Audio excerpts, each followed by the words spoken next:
cerita aku. Pertanyaan pertama, tapi boleh nggak ceritain sedikit aja tentang diri kamu?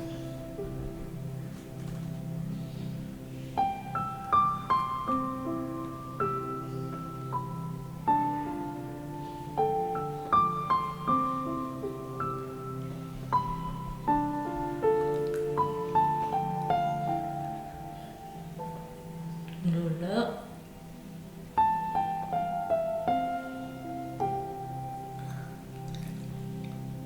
dulu aku itu kan orangnya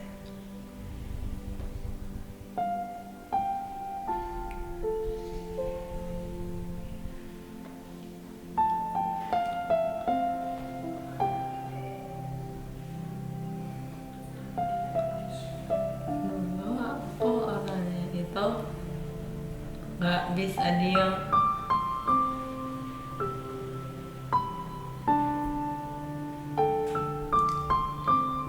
selalu nyari kesibukan. Oh, oke, iya.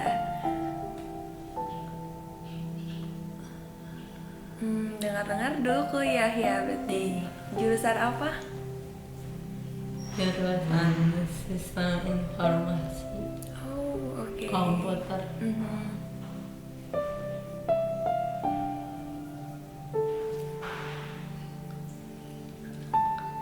Nah, terus aku juga di gereja dulu di Purwokerto. Dulu aku juga itu apa ikut pelayanan juga di bagian multimedia.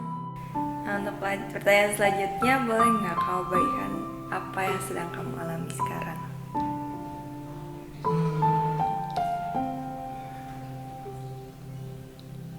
Yang sedang aku alami, aku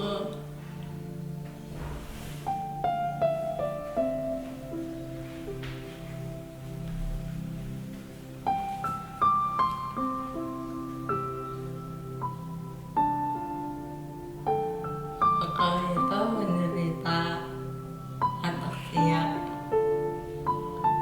Nah, terus hidupku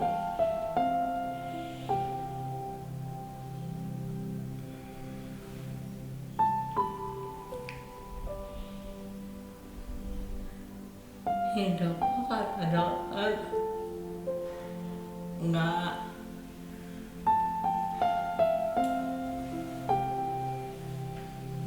nggak bisa lama lagi. Iya. Pertama kali Happy kena ataksia ini sejak kapan ya?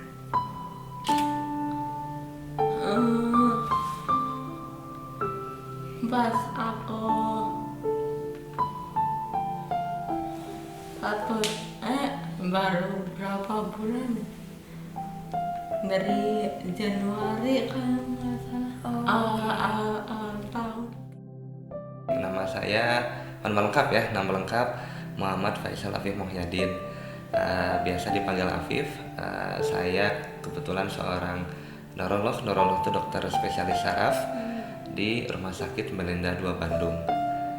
Ya, untuk keseharian saya sih memang tiap harinya memang menangani kasus-kasus yang berhubungan dengan saraf ya. Itu baik yang memang dari saraf anak sampai saraf yang dewasa, dari mulai penyakit yang memang bersifat degeneratif ataupun memang yang penyakit yang disebabkan oleh bagian yang lain sih. Oke, kalau waktu itu Bapak menangani kasus Happy sejak kapan ya? Ya, ketemu Happy kalau nggak salah sekitar awal tahun 2022 ya. Memang waktu itu pertemuan pertama memang berkunjung ke saya ingat sekali menggunakan kursi roda dan dilihat memang kok ini kok ada sesuatu yang memang sebenarnya saya sendiri bingung ini apa ya penyakitnya kira-kira ya. Usia muda datang ke saya gitu, berarti kan biasanya datang saya rata-rata kan tua. Karena memang penyakit saya rata-rata degeneratif, yang orang tua ini masih muda. Bolehkah Bapak jelaskan sedikit tentang penyakit ataksia ini? Iya, betul. Jadi tadi yang sudah saya sebutkan bahwa sebenarnya ataksia ini adalah sebuah tanda dan gejala. Jadi itu bukan sebuah penyakit ya. Nah, ataksia sendiri memang tadi yang saya sebutkan ketidakmampuan tubuh untuk mengkoordinasikan. Nama saya Yosua Desandro, asal dari Ciamis. Saya kekasih dari Stefani Happy Nonce, dan saya juga calon suaminya.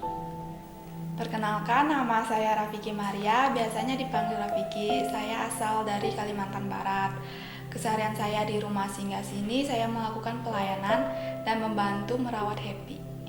Perkenalkan, nama saya Agnes Bonita Dias. Saya adalah salah satu teman Kak Happy Nonce.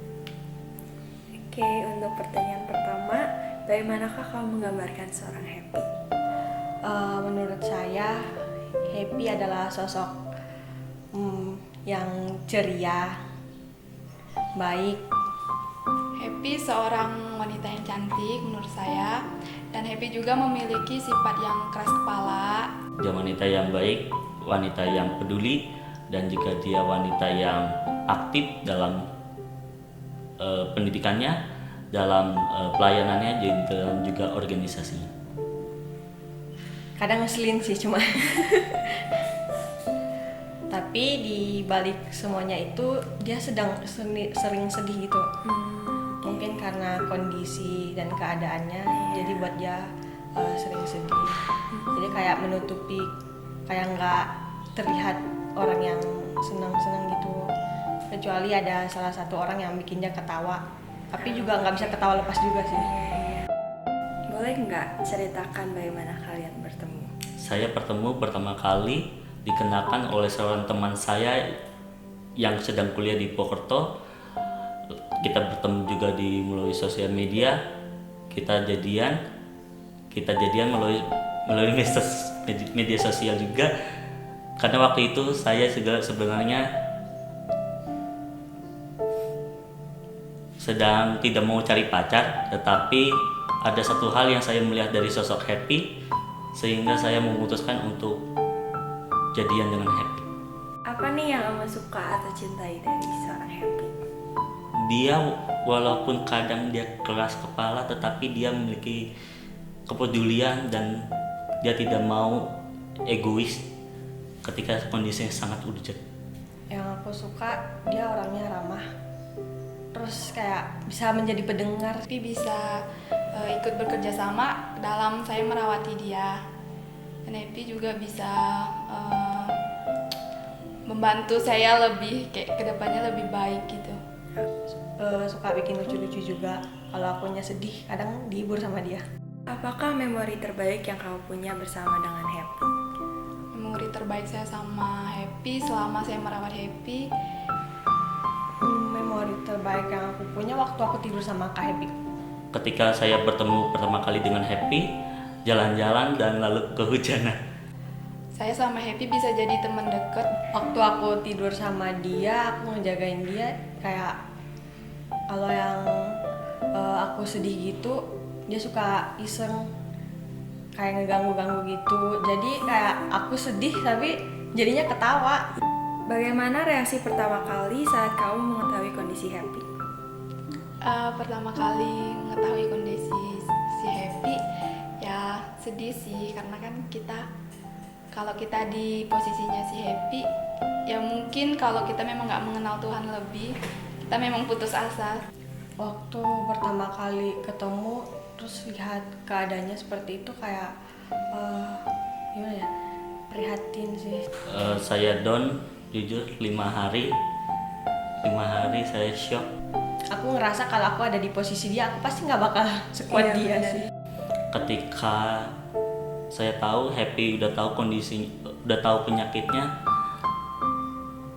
saya langsung memiliki semangat ya, seperti Happy juga tidak menyerah dalam ketika dia sakit. Bagaimana kamu menangani dan meresponi kondisinya? Cara aku nanganin dia ya setiap kali dia butuh bantuan aku bakal kasih apa yang aku bisa.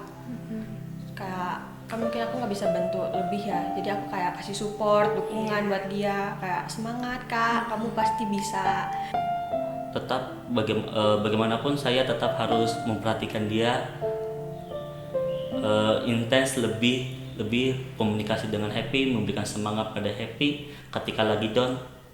Kayak aku bilang, kamu bisa kok, Tuhan kasih yang terbaik gini-gini. Ini kan semuanya juga rencana Tuhan, kalau kamu gini ada rencana baik dibalik semua ini. Bagaimana kondisi Happy mempengaruhimu? Tentu banyak hal yang kepikiran ketika ada hal-hal waktu saya kepikiran dengan Happy gimana nanti, tetapi saya tetap percaya bahwa Tuhan merancangkan yang terbaik untuk Happy. Oke, dengar-dengar bentar lagi Happy mau menikah ya.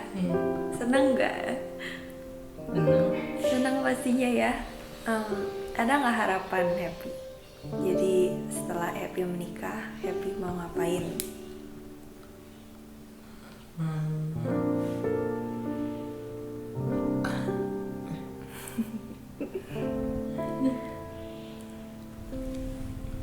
Aku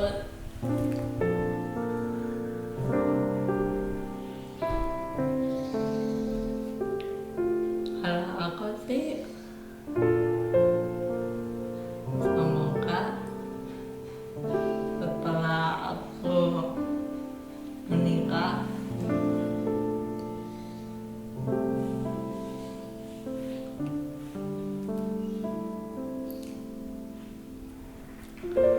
aku sih masih berharap untuk bisa sembuh.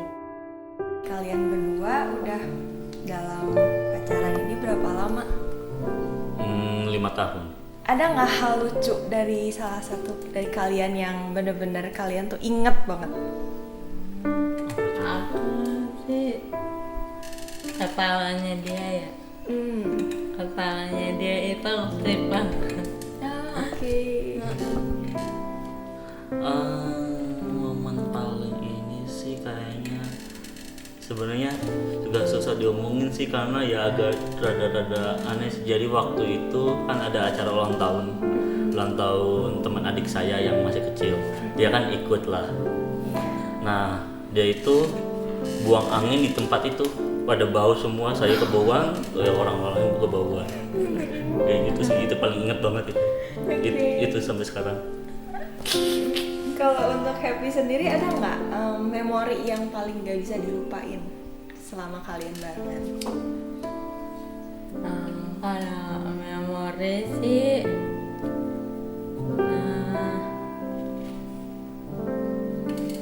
waktu pas dia kan waktu itu kan aku kan lagi skripsian, nah terus kan harus bolak-balik dari Purwokerto ke Cilacap, Purwokerto Cilacap kayak gitu. Nah terus dia yang bantuin aku kayak gitu. Nah itu sih. Buat kalian berdua ada nggak harapan yang kalian pengen banget? Kalau kedepannya sih kita sih berharap bakalan berkeluarga nanti kan. Nah terus harapannya sih aku juga bisa sembuh dan bisa punya anak. Itu harapan banget sih. Kalau misalnya seandainya Tuhan kasih mukjizat ke Happy, ya kita juga pengen punya anak sih. Itu juga satu harapan yang saya impikan juga sih. Pertanyaan yang paling terakhir, ada nggak janji yang kalian ingin buat satu sama lain? Yang pasti di dalam di sisa kehidupan kita, ya saya sih tetap pengen bahagiakan dia seumur hidup dia, itu udah pasti. Dan yang paling utama itu adalah bagaimana kita bisa menjalin hubungan kita ini juga membawa satu hubungan yang bisa memuliakan Tuhan. Itu yang paling utama. Kalau dari Happy ada? Semoga aku bisa jadi kesaksian lah hubungan kita ini. Gimana sih caranya kamu menerima masa depan kamu ini? Karena aku tahu itu bakal susah banget kan, dan itu nggak mudah untuk semua orang lakuin. Enggak.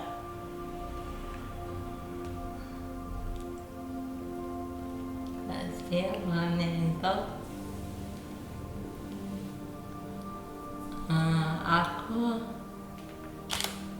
awalnya itu kan aku kan itu apa nggak bisa terima. Iya.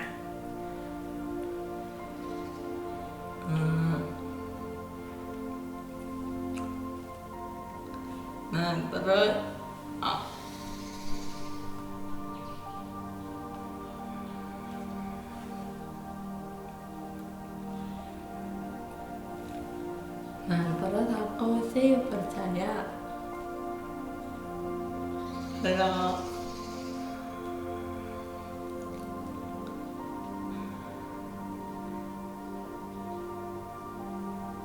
aku sih percaya kalau misalkan semua ini itu udah kedaulatan tuh.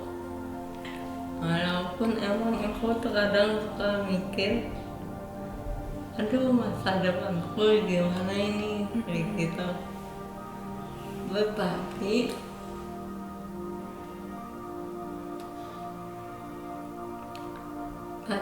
aku selalu diingetin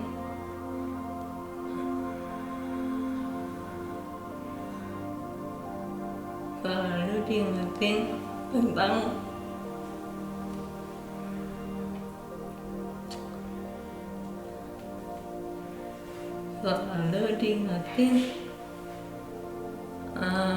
sama orang-orang sini tuh kalau misalkan itu semua yang aku hadapin ini itu melalui kedaulatan Tuhan dan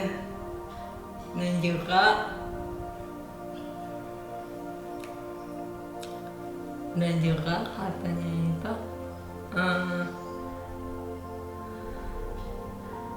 dan juga semuanya itu menurut rancangan Tuhan. Iya, setuju. Nah terus habis itu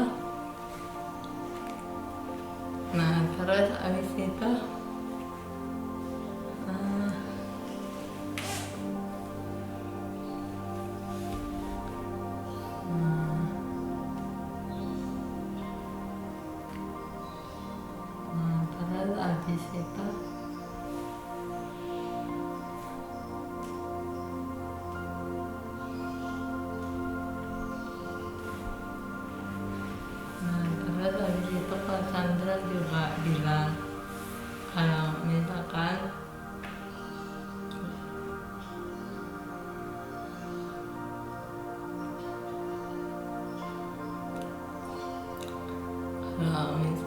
itu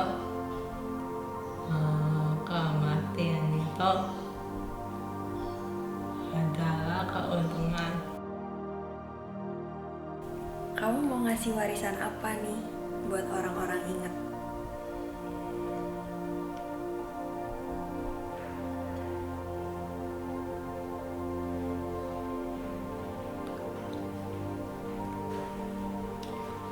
Warisannya itu ya kalau misalkan di luar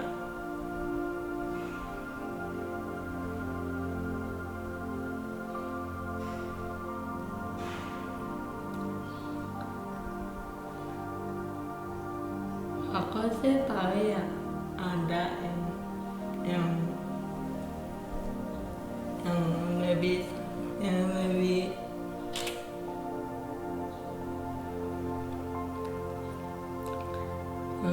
sakit penderitaannya.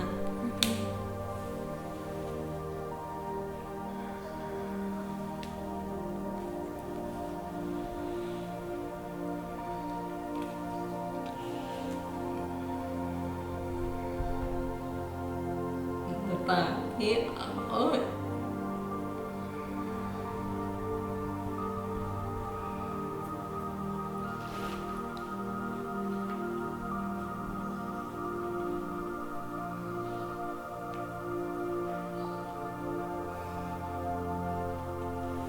tapi aku cuman cuman mau ngasih mereka itu semangat Iya ya. semangat dari aku aja sih, Iya. biar orang enggak aku aja yang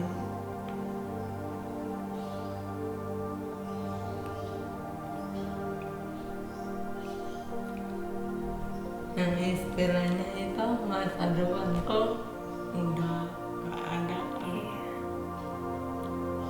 Tetapi aku masih bisa melakukan,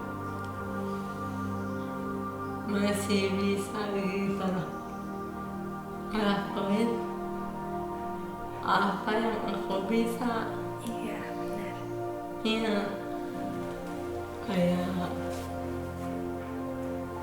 kayak misalkan aku bisa, bakal aku kan masih bisa buat gerakin tangan. Nah terus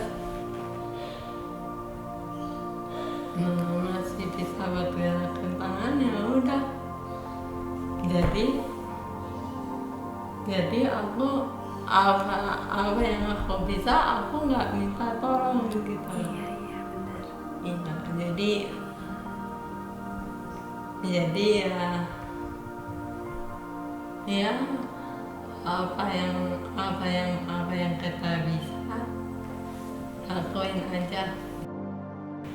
Untuk pertanyaan selanjutnya, berdasarkan penelitian kami nih, ada 2 jenis gejala ataksia yang berasal dari gen yang dimiliki seseorang sejak lahir dan yang dimulai pada masa dewasa dan tidak memiliki riwayat dari keluarganya. Nah, kalau untuk kasus Happy ini sendiri gimana ya Pak? Nah, betul. Jadi ya saya akhirnya mengetahui bahwa Happy jenis ataksianya yang bersifat kinetik ya tadi ya. Itu setelah memang pemeriksaan lanjut ya yang terjadi di Hasan Sadikin. Obat ya sampai saat ini penelitian kalau di luar negeri memang sudah banyak. Terakhir kita ngobrol sama profesor di Malaysia, tidak ada obatnya. Ada nggak perawatan untuk seseorang yang didiagnosa gejala ataksia ini? Oke, jadi prinsipnya tadi ya, ataksia ini yaitu bagian dari sebuah penyakit yang tadi bersifat degeneratif, artinya seiring bertambahnya usia dia akan makin buruk. Jadi ketika dia usia 20 akan berbeda dengan usia 30. Tentu usia 20 akan lebih baik tanda kutip dibandingkan 30 dan seterusnya akan makin buruk. Yang kita lakukan adalah terutama satu, quality of life. Jadi kualitas hidupnya harus baik. Apa nih kualitas hidupnya harus baik? Tentu kita cegah, kita jaga agar tidak timbul penyakit yang lain. Apakah ada permintaan terakhir yang Happy ingin kami lakukan? Kalau permintaan terakhir sih, aku sih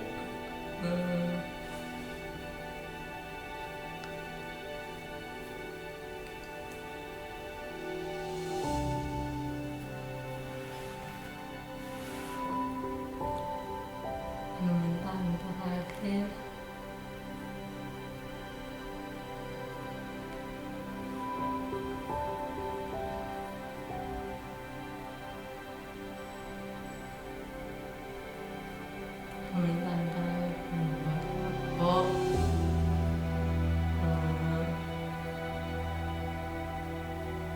buat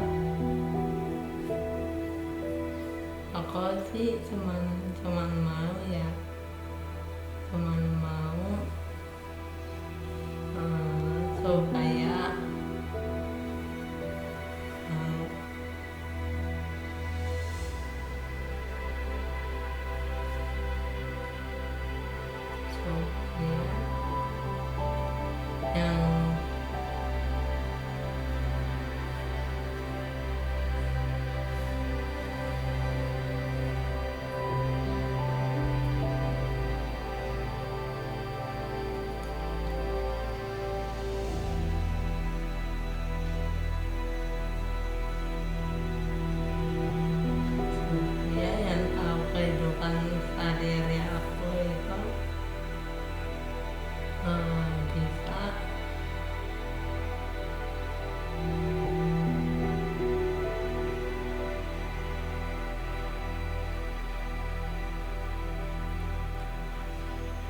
bisa selalu mendoakan aku. Apakah pesan terakhir yang ingin kamu sampaikan untuk Happy? Pesan terakhir untuk Happy, tetap semangat dan jangan menyerah karena kita ada buat Happy dan kita juga sayang sama Happy. Ya, kalau saya selalu membuat istilah, kita sudah tahu kok akhir cerita kita tuh di mana. Iya benar. Akhir cerita kita sudah tahu di mana. Cuma kita buat sebuah rangkaian cerita yang cantik di buku itu, sehingga ketika kita baca tuh dan orang lain baca tuh indah. Kalau saya sih pasti ada. Tetap semangat, tetap mengandalkan Tuhan, tetap berjuang untuk sakit penyakit ini, untuk melatih tubuh supaya lebih kuat, supaya lebih cepat bisa berjalan tanpa bantuan orang lain gitu, dan bisa menjadi saksi Tuhan, karena Tuhan mengizinkan penyakit ini dalam hidup Happy juga untuk nama Tuhan dipermuliakan gitu. Buat Kak Happy, semangat. Tuhan kasih kamu keadaan seperti ini itu karena Tuhan tahu kamu mampu. Tuhan nggak kasih kamu penyakit ini bukan karena Tuhan nggak sayang. Tuhan sayang sama kamu. Tuhan tahu yang terbaik. Aku yakin kamu bisa hadapin ini semua. Jangan menyerah. Tuhan dan kita juga semua sayang kamu. Kita bakal selalu dukung kamu. Kondisi kamu gimana pun, kita selalu ada buat kamu. Itu aja. Ketika buku kehidupan belum mencapai titik, tetaplah semangat, tetaplah berjuang, dan jangan putus asa, tetap berharap kepada Tuhan. Apakah pesan terakhir yang ingin Happy sampaikan untuk semua orang?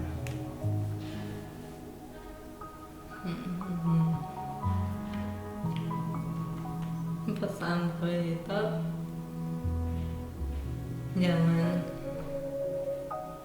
jangan menyerah terhadap apapun, karena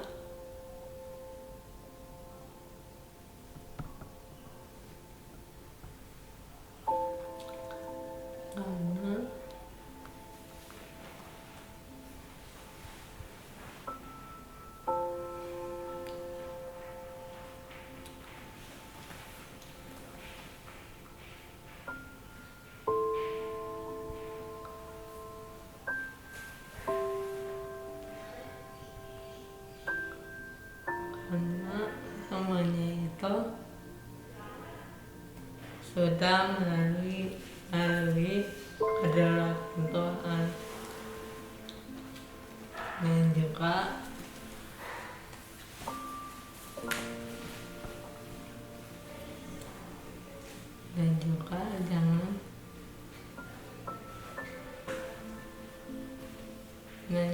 jangan mengeluh kayak gitu. Bener banget. Mengeluh karena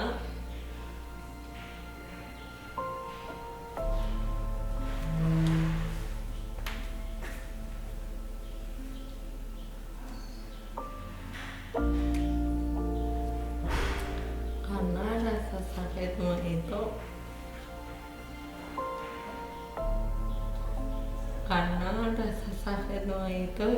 juga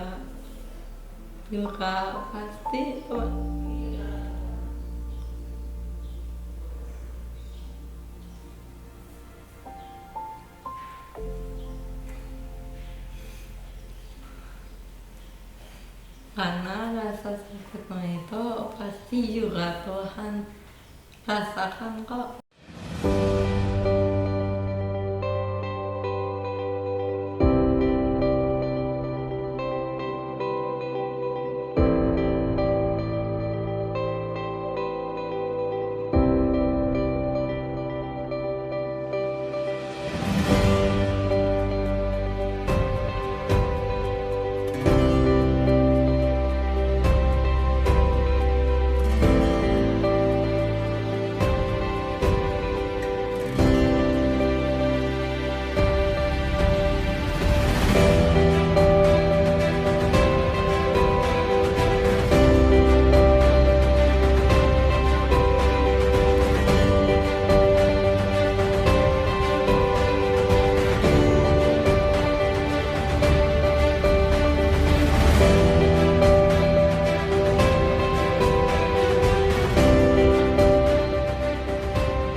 happy, semangat, riang.